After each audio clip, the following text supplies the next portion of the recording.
তুমি কোন পজিশনে খেলো তুমি ওইটা তোমার মাথায় রাখতে হবে, তাই না? তুমি যে বলটা পাইলেই তোমার গোল দিতে হইব এরকম কোনো কথা না। তুমি কি আগে ওইটা বুঝো। তোমার বল আটকানো, বল আটকাইবা, তুমি গোল দিতে যাও কেন? তোমার ডিফেন্স ঠিক রাখো। গোল বানাই নিয়ে 10 টিকার কোন বিষয়ে ভিডিও তো থাম্বনেল দেখে বুঝছেন আপনারা। তো এই যে পোলাপনগুলো আসতেছে বাইরের দেশ থেকে, বাংলাদেশের ভালোবাসায় বাংলাদেশের মায়ের টানে ফুটবল খেলতে, ঠিক আছে? 2 দিন আগে যে ব্রাজিলের সাথে একটা ম্যাচ গেছে ফ্রান্সের,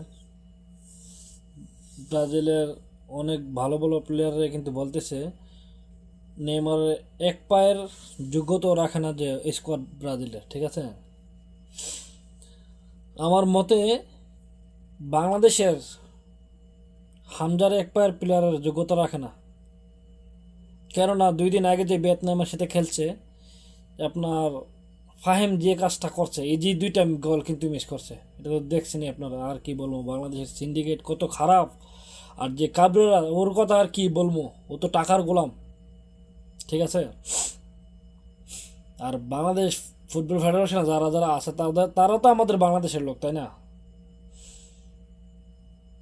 আমাদের যে নতুন নতুন ছেলেগুলো আসতেছে, আপনার এখন দেখেন রোলান সুলিবান পাকিস্তানের বিপক্ষে যে 2টা গোল দিছে, যে ফ্রি কিকে গোলটা দিছে, বাংলাদেশের কোন প্লেয়ারের এরকম যোগ্যতা আছে বা আগে কখনো দেখছেন বা এরকম ফ্রি কিকে গোল দেওয়ার?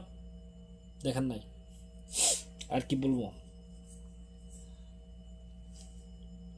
হামজা যে বাইসাইকেল গোলটা দিল, যোগ্যতা আছে? বাংলাদেশের প্লেয়ার কোনো সময় দেখছেন বা এরকম বাইসাইকেল গোল দিতে?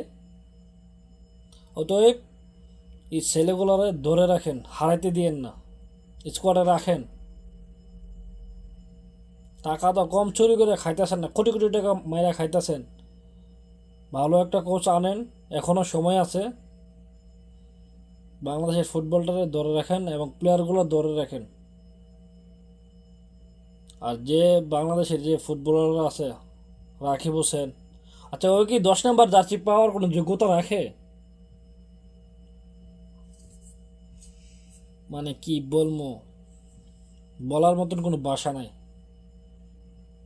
যে সাদউদ্দিন, ওই কি ফুটবল প্লেয়ারের কোনো পর্যায়ে পড়ে? পড়ে না তো। ভিয়েতনামের বিপক্ষে যে কিউবা মিছিল, ওরা নিলে কি ক্ষতি হতো? ওরা নেই নাই, ভালো ভালো প্লেয়ারগুলো কিন্তু নেই নাই। কেন, আপনাদের কোনো সমস্যা আছে নাকি? আর আপনাদেরকে দোষ দিয়ে লাভ নাই, আমরাই আপনাদেরকে বসাইছি ওই চেয়ারে, ঠিক আছে? দেখা যাক। এখন আমাদের যে ক্রীড়ামন্ত্রী হয়েছে, সেও কিন্তু একজন ফুটবলার ছিল, আগে গোলকিপার।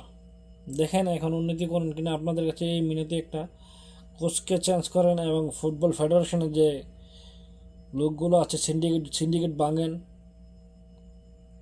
আর যারা যারা নতুন নতুন প্লেয়ার আসে বাইরের দেশ থেকে, তাদেরকে সম্মান দেন, তাদেরকে ধরে রাখেন। তারা একদিন আমাদের বাংলাদেশ বিশ্ব চিনাবে, এটা আমার দৃঢ় বিশ্বাস। আর নেতে ফুটবল মনে করেন আর কেউ চিনবে না আজকে যে। আর বিশেষ করে আজকে বাংলাদেশ আন্ডার 20 যে ইন্ডিয়ার সাথে কে খেলাটা খেলছে, আপনাদের কি মনে হয় খারাপ খেলছে? ড্র করছে কিন্তু খারাপ খেলছে? খারাপ না, ভালো। আমার মতে ওদেরকে ধরা রাখা দরকার। যে নতুন নতুন প্লেয়ার আছে, কুইন সুলিবান, কে জানি কি, রোলান সুলিবান, ওদেরকে ধরা রাখা দরকার। নতুন নতুন প্লেয়ার আসবে, হামজা হামজা আছে, তারপরে কিউবা মিশেল আছে, সমিত আছে, ফাহমিদুল আছে, ওদেরকে ধরে রাখেন। বাংলাদেশের প্লেয়ার যারা, ওদেরকে ওদের কাছ থেকে শিক্ষা নেওয়ার দরকার। যে বাংলাদেশের যে প্লেয়ার,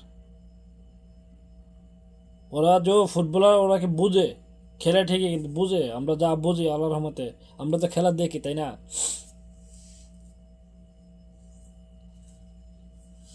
ওদের কাছ থেকে আগে খেলা শিখতেইব। যে পাকিস্তানের বিপক্ষে যে বাংলাদেশ খেলছে আন্ডার 20, রোলান সুলিমানকে যদি পাস দিত, পাস তো দেই নাই, খালি হিংসা, বল পাইলেই গোল দিতে মন চাই। আরে ভাই তুমি কোন পজিশনে খেলো তুমি ওইটা তোমার মাথায় রাখতে হবে, তাই না? তুমি যে বলটা পাইলেই তোমার গোল দিতে হইব এরকম কোনো কথা না। তুমি কি আগে ওইটা বুঝো। তোমার বল আটকানো, বল আটকাইবা, তুমি গোল দিতে যাও কেন? তোমার ডিফেন্স ঠিক রাখো। গোল বানিয়ে নিয়ে 10 স্টিকারে গোল দিব। আজকে তুমি যদি এই রোলান সুলিভানকে গোলগুলো বানায় দিতা, দাও নাই তো উনি আরও 3 থেকে 4টা গোল দিত। তা বলার মতো ভাষা নাই ভাই। তোমাদের খেলা দেখতে দেখতে ধৈর্য হারিয়ে গেছি, আর বলার মতো ভাষা আমাদের নাই।